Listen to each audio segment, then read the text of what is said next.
Hello everyone and welcome back to the island of the Lizard King. When we last left off, we just finished clearing out the gold mines where the slaves were working, were forced to work. And with that we supposedly have completed our quest because that's what we came here for, obviously, is to liberate the slaves. But I also think that we cannot rest until we take care of the Lizard King and its minions. It still remain. They otherwise he would still, or it would still remain a threat to the inhabitants of Oyster Bay and the vicinities, the neighboring areas. And obviously our victory would not be complete without that. But anyway, we are just emerging from the mines with our nice little army. And now, we lead our band of fighters out of the mines and attack the mud huts where the guards live. The last of them is soon slain and the former prisoners begin to celebrate by cheering and singing. Alright, so it turns out that those nice mud huts with the wooden windows, window frames, were supposedly the guards' quarters. That makes more sense, actually. An old dwarf begins a jig and is soon encircled by a clapping, happy audience. For the moment, all suffering and troubles are forgotten. That's good. We have accomplished a heroic deed, finally. Something we could not do in Death Trap Dungeon, to be honest. While everybody is still reveling in their freedom, an elf comes up to us and asks to speak with us alone. We walk away from the others to listen to what the elf has to say. With a worried expression on his face, he tells us that an attack on the Lizard King's fort would be suicidal. Okay? That we kind of were expecting that, so I don't think we were planning to just march up and waltz into the fort and take on the Lizard King and all of its minions in a fair battle. At least I wasn't planning on doing that. For the sake of power and near immortality, the Lizard King has allowed a hideous parasite, the Gonchong, to attach itself to its head. With the Gonchong's proboscis implanted firmly in his brain, the Lizard King remains invincible, telepathically controlling his mutant warriors. Ooh, that's creepy and spooky, and we've just raised the stakes, I believe. To kill the Lizard King, the Gonchong must first be destroyed, but only the island's shaman knows the secret of its magical powers. It cannot be harmed without the knowledge of how to break the link with its host. Alas, the elf has never seen the shaman in his 4 years on the island. Shamans lead solitary lives, away from other natives practicing their elemental craft. Alright, seems that we just got an exposition dump. We learned a lot of stuff, so apparently we need to destroy not only the Lizard King but also this Gonchong, who are both safe behind the walls and the armies within the fort. And destroying this creature doesn't seem to be as simple as hacking at it, so we first need to acquire some information and presumably some tools to assist with that. We thank the elf for his information and walk back to the others, raising our arms to silence them. We explain about the Gonchong and tell them that we are going to find the shaman alone. It would be impossible to track him down in a group. I don't know why it would be impossible to track him down in a group, but we definitely don't want to babysit these 60 plus creatures with us, so probably it's actually easier to just find the shaman alone. That's a good idea. We tell them to make their own way to the fort and that we will meet them there to lead the attack in 1 or 2 days' time. They reluctantly agree to the plan and we set off immediately to find the shaman. Alright. So it seems that after the first half of our quest, we have just gained another objective, find the shaman, and afterwards, of course, to destroy the Lizard King. So I'm not saying our job has become easier, but we have a clear, once again a clear purpose, so let's see how we go about it. We walk down to the river and jump on our raft. Progress against the current is slow as the river narrows and the water runs faster. Now we get to choose to steer journey by raft or rather walk over land. This raft journey was presumably quick, but it was not without its dangers. We had to fight both the crocodile and that crazed escaped prisoner. And we don't trust it anyway. We have so all our experiences from the raft itself are negative practically, apart from the fact that it carried us relatively fast to our destination. But anyway, now it seems that progress is going to slow down, so we even lose the only one advantage that it has caused us. So I vote for walking on overland. I feel much safer with solid ground beneath our feet, so let's choose that. We steer the raft over to the right-hand bank and jump off.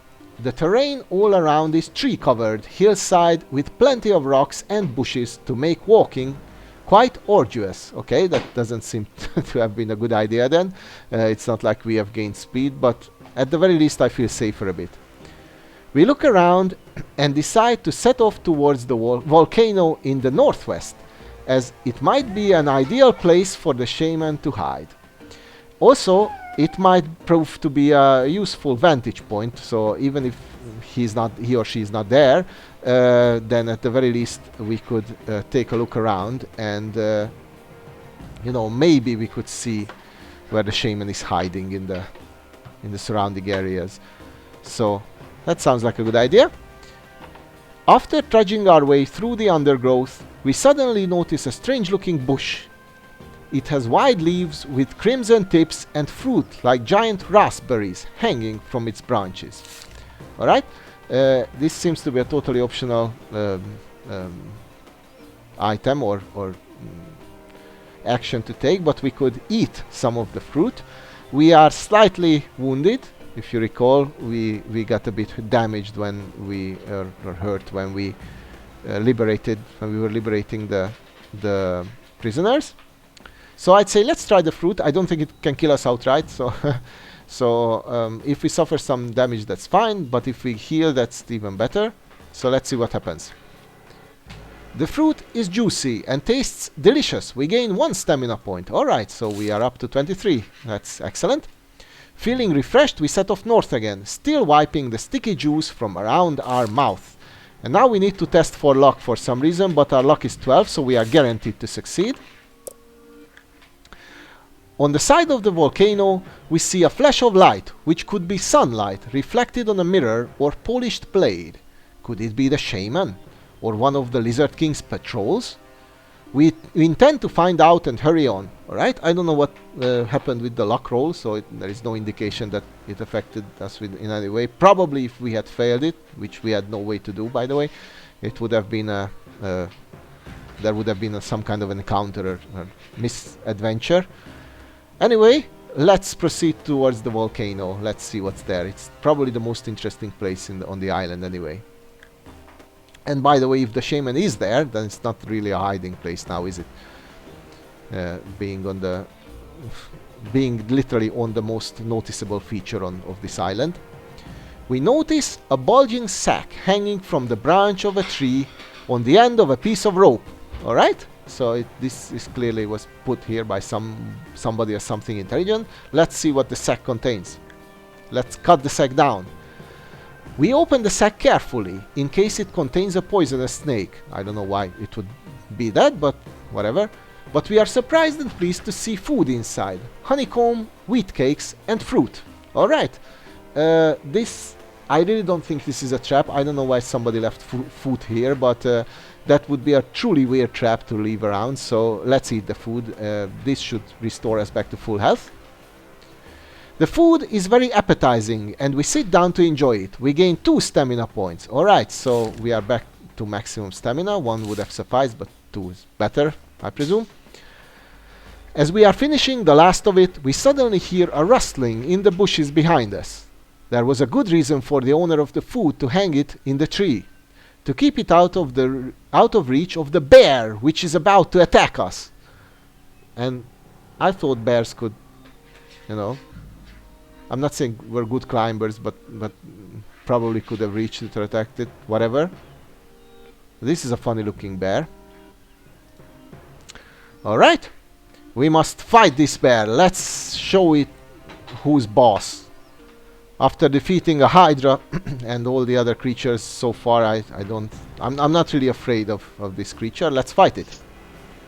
And wow, it has a skill of 10. Actually, it is stronger than the hydra was, or stronger than anything so far in this on this island. That's really funny. It's as strong as an iron cyclops. That's something to wrap your head around. Alright. Theoretically, we are favored with our 12 skill points, and of course our first attack is an automatic hit, so we only need to land 4 more hits. It's actually very strong. It has still has 7 stamina points, so let's see how it goes. We could easily get hurt like this. Ouch. Alright. And we hit it. It hit us twice, so we lost 4 stamina points. That was not bad, but we finished it off. We could have escaped, but we are not cowards like that. The bear is wearing a leather collar from which hangs a tiny brass whistle. We put the whistle in our pocket and set off in search of the shaman. I wonder why why it was carrying that, if somebody tagged it on it or whatever it was. Anyway, we have a quest to finish. Let's find the shaman. As the day wears on, the sun gradually sinks into the western horizon. It sits like a big red balloon on the sea next to the volcano before falling out of sight. The sunset shades of pink and purple radiate across the sky, and soon the air is filled with the noisy sound of thousands of insects. We decide to camp down for the night between 2 bushes, hoping to remain hidden from any nocturnal predator. Alright, so it seems that day 2 of on this island of our adventure. Day 2 of our adventure on this island has passed. If you recall, we arrived late in the afternoon, probably the previous day. So this was our first full day on the island, and that makes sense that we have done a lot of adventuring, cutting through you know, the jungle and the swamp and liberating all the slaves and exploring all the mines, so it makes sense that it's evening now. Now we must test our luck. Again, it's not stated why, but we have a very, very good chance of succeeding, and we did. The night passes without incident, and we wake up early to continue our quest. Alright, so probably we would have had some kind of nasty encounter if we had failed the luck roll, but we didn't, so let's proceed. It is soon hot, and we are a little concerned that our water bottle is nearly empty. We search for water and eventually find a shallow pool of rainwater in a rock basin. We drink our fill and top up our water bottle. I'm a bit disappointed that we did not get at least 1 stamina point back. We are a bit wounded. We are about to set off again when we notice some chalk marks on the rocks by the pool. And it's interesting that we get the option to ignore reading the chalk marks, and I don't know if you know this, but it's kind of impossible to look at writing without reading it. So once we have noticed the chalk marks, we should have read at least part of it. But anyway, I don't see any way it could harm us to read anything, so let's read and let's learn more about this. The marks are a simple request written by the shaman we are seeking. They ask us to find a feather and tie it in our hair if we wish peaceful contact with him. We wonder how the shaman knows we are looking for him, and we realize that now that it is important to find a feather. We set off immediately to find one. Oh goody! Fetch quests, I really love these ones. So I'm not sure that the shaman is communicating with us specifically, so I mean, what would be the point of that if he wanted to meet us, then what would be the point in you know, in getting obstacles for us? So anyway, if the shaman has the option to just communicate with us, he could have simply told us, hey, come here, and if he knows of our quest, then all the less reasons, or so there is no reason to be creepy like this. But I guess shamans are by nature or by occupation must be weird. So anyway, we need now to find a feather. Let's set off immediately to find one. We are walking in a determined way towards the volcano when a large creature springs out in front of us from behind a large rock. Its grotesque torso is covered with ugly warts and saliva drools down its long chin. We have been ambushed by a hill troll. Alright, this creature really looks repulsive and disgusting.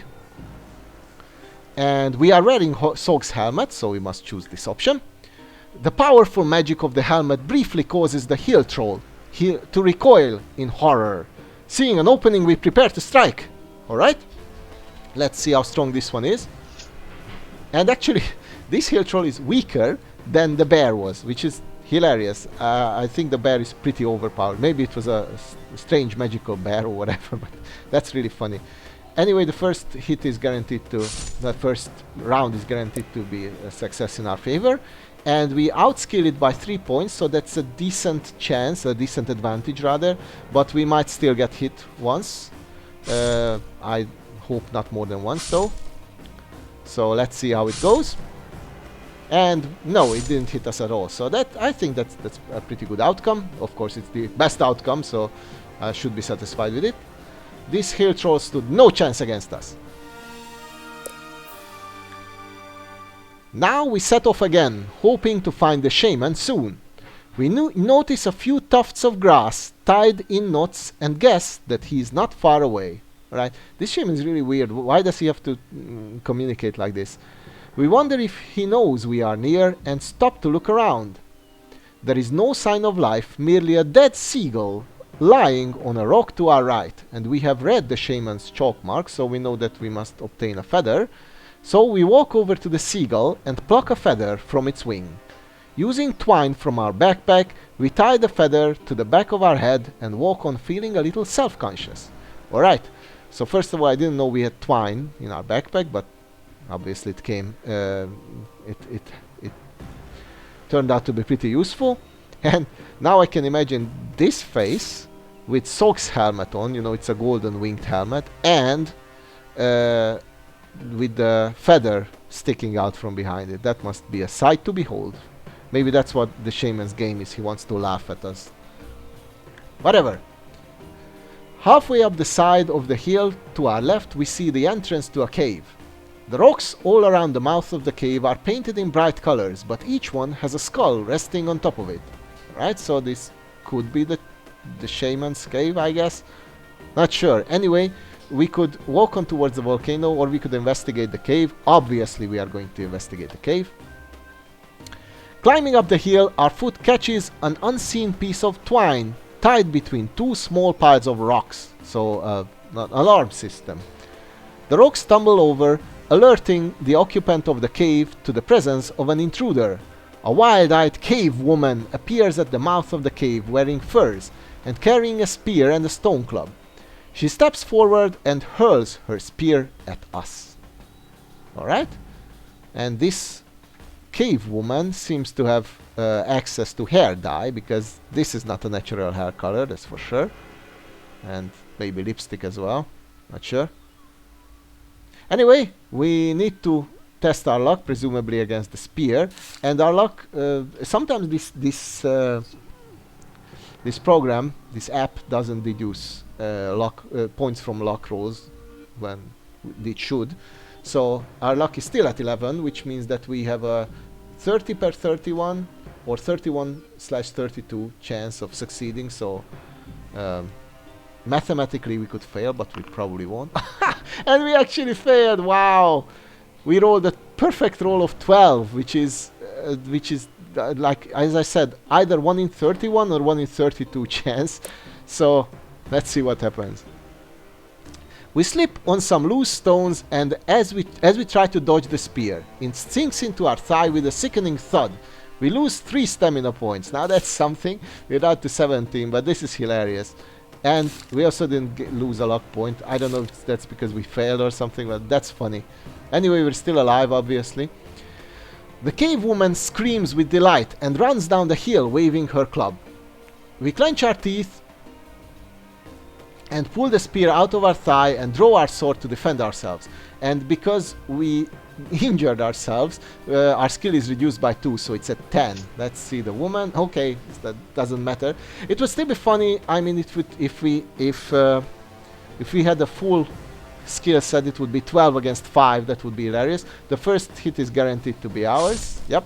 So we actually need to hit her only twice, and we outskill her by 5 points still. We would have outskilled her by 7, so this is a pushover. We walk up the hill and step inside the cave. So we have defeated the cave woman. Actually, the spear caused by far more damage than she ever could have dealt us. But I really hope our skill is... Yep, our skill is back to 12, so that's fine. I'm not happy about losing 3 stamina points, but what can we do? Anyway, we have entered her cave. It smells of rotten food and stale body odor.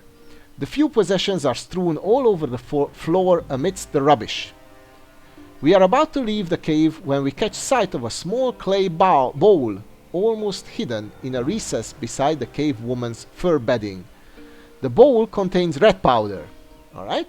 We could ignore the rat powder, or dab some of it on our face, or swallow some of it. We are not going to swallow any of it. We are not going to swallow powder. I don't see that this is how it's intended to work. Maybe if we dissolved it in water or something, that would have been an option, but we're not going to swallow dust.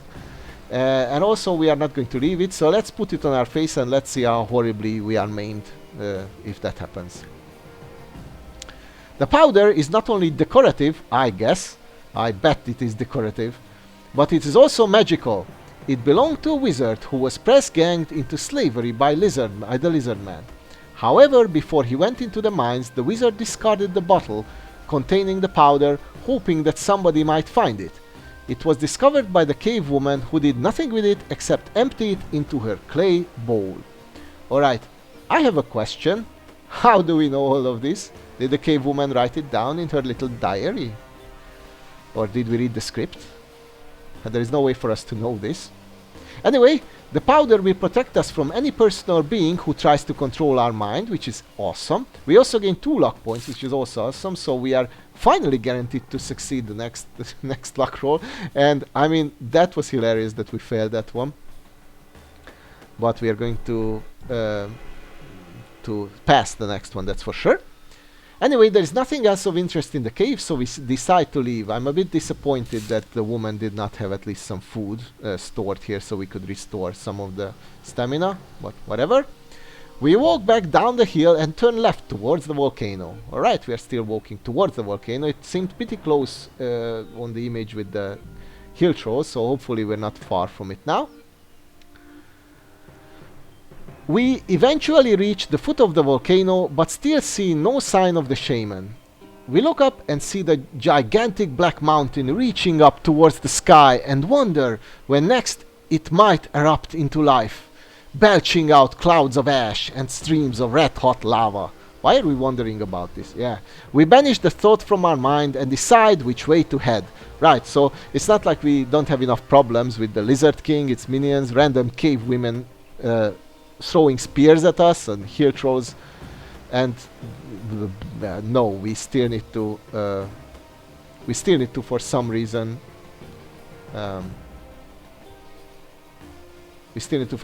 think about the volcano erupting, like if that's our biggest concern. Anyway, we could climb straight up to the side of the volcano, or we could walk around the foot of the volcano. Let's explore this area a bit further. I think this leads directly onwards, so hopefully, so we want to investigate everything we can find. Alright, As we walk along, we become aware of a strong smell of sulfur in the air. Oh, goody, dragons. We soon arrive at the edge of a giant pool of thick yellow mud with large gas bubbles breaking through its surface and making unpleasant plopping sounds. The pool must be quite hot, judging by the heat radiating from it. Okay, so this is a quite unfriendly area. Lying in a strange nest of stones and sticks, we see two large eggs that look like melons. Their shells are yellow and wrinkled, and we have no idea what creature might have laid them by the side of the sulfur pool to incubate. That's not right. I have an idea. It must have been dragons. Anyway, we could ignore this place or take a closer look at the eggs. That's a very brave thing to do because we might trigger the dragons. But you know, let's check out these dragon eggs. Two dragon eggs. I mean, if we can catch them, probably they're pretty valuable and useful. So let's take a closer look at them. As we bend down to look at the strange eggs, one of them splits open. Clear, viscous liquid seeps out of the crack, and then a hole appears in the side of the egg. We see a long jaw lined with spiked teeth poke through the hole, followed by a smooth, eyeless head, deep green in color. The beast sniffs the air and then instinctively leaps at our throat. We have unfortunately found the nest of a razor jaw, a hideous creature that has evolved to kill all other species. First of all, that's 3 eggs, and the text clearly said that there were only 2, so that's a mistake. And second, I stand corrected. I was wrong. This is not a dragon. This is a razor jaw, whatever it is. And clearly a malevolent, vicious creature. So hopefully its mommy is not around. We might dispose of these eggs and thereby do some good heroic deed in this world. We are wearing Sock's helmet, so we must choose this option. We turn our head away from the leaping razor jaw, which blindly crashes into the neck guard of our helmet. Awesome. It bounces off and we draw our sword to slay the vile thing. Alright, so it protected us. It's not only magnificent, and by the way, before we proceed, so now we are wearing, this face is wearing dust paint marks basically on our face, Sock's helmet and the feather. Right, let's not think about that too much. Let's fight this razor jaw, and it has 6 skill points while we have 12, so we outskill it by 6. That should be a very easy fight. And actually the first hit is guaranteed because our enemy is afraid of our mighty helmet. And I wonder how blind and stupid creature like a razor jaw would be afraid of our mighty helmet. I would think that only intelligent creatures are like that, but whatever. We would have hit it anyway, so it's not like that makes much of a difference. And as expected, it goes down without any issues. So, we've disposed of one razor jaw. We crush the other egg with our boot before climbing up the volcano, as we cannot walk across the sulfur pool. Alright, so that's actually a good thing. I don't think we gained anything from it, but we rid the world of 2 razor jaws, and that's great. It didn't cost us anything either, so it's just a random hero, you know, all in a day's work for an awesome hero like us. On a level piece of ground, we see a circle of polished stones which contains a pile of artifacts. A bracelet, a clay doll, a tin mug, and a buckle are just some of the things lying on the ground. Perhaps it is a collection place for gifts to the shaman from his visitors. And I thought we had been told that the shaman, that nobody knows where the shaman lives, and that, you know, so it's not like he or she takes visit. It's a he because he has been referred to as he. So it's not like he takes visitors, but whatever, it probably is that. We need to leave something there. I'm not risking taking any of the items, not that they look valuable. The clay doll, tin mug, a buckle might be a bracelet, but the other 2 are just random pieces of trash. So presumably we could leave any item here and that will be fine. It's like an automated trap, just leave something here. So we are going to do that. We rummage around in our backpack searching for an item to give to the shaman as a gift. Oh boy, and when this icon pops up, it means that we are giving away something randomly, so I'm not happy about that. Alright, we get options. That's something. Well, we are not giving away the red leather boots, that's for sure. Those are enhanced wall climbing boots. Nor the iron keys. We haven't used them, so presumably they're going to be of use. So that narrows it down to the brass whistle and the dead granite. And out of the two, I'd say that the granite has a smaller chance of being useful, so I'm going to leave that here. And we have made an offering of a dead, disgusting dead little creature. That's awesome. A line of rocks suddenly turns red, leading up the side of the volcano. Okay? We decide to follow the trail of the red rocks. Okay? So this is basically, it was needed. We needed to put something in the trace so that the path becomes visible. That's ingenious. The head of a man suddenly pops up from behind a boulder, his hair adorned with colored beads and feathers. He steps warily from behind the boulder, holding a feathered staff in one hand and 2 animal bones in the other. It's the island's medicine man, the shaman we are seeking. And the text clearly says his hair is adorned, but on the picture he's bald. Haha, discrepancy. Anyway, he looks kind of sort of like we expected him to look, which is not very enticing. Are we wearing a feather in our hair? Yes, we've been told to wear a feather to look, well, almost as silly as he is, so we are. So the shaman accepts us. The shaman listens intently as we explain about the Lizard King and our mission to destroy him. We tell him that we wish to know how to kill the parasitic Gonchong, thus reducing the Lizard King's power. The shaman jumps in the air on hearing the word Gonchong, obviously not realizing that there was one on the island. Okay, so that's great. We are also messengers bringing news. Haha. In fractured sentences, the shaman explains that for him to share some of his secret magic with us, we must first earn the right, no matter how noble our mission is. He tells us that the test will be disturbing and painful. Oh goody! I mean, we are ridding his island of not only a truly unpleasant occupation of lizard warriors led by this stupid Lizard King, but also of the parasitic Gonchong. But no matter, even if we were to save his island from total destruction, we still need to go through his test. Shamans are awesome. There is a reason I never chose to play as a shaman in any game. Yeah. Anyway, obviously, we are going to agree to the shaman's terms and we are going to go through his wonderful little test. Painful and disturbing test.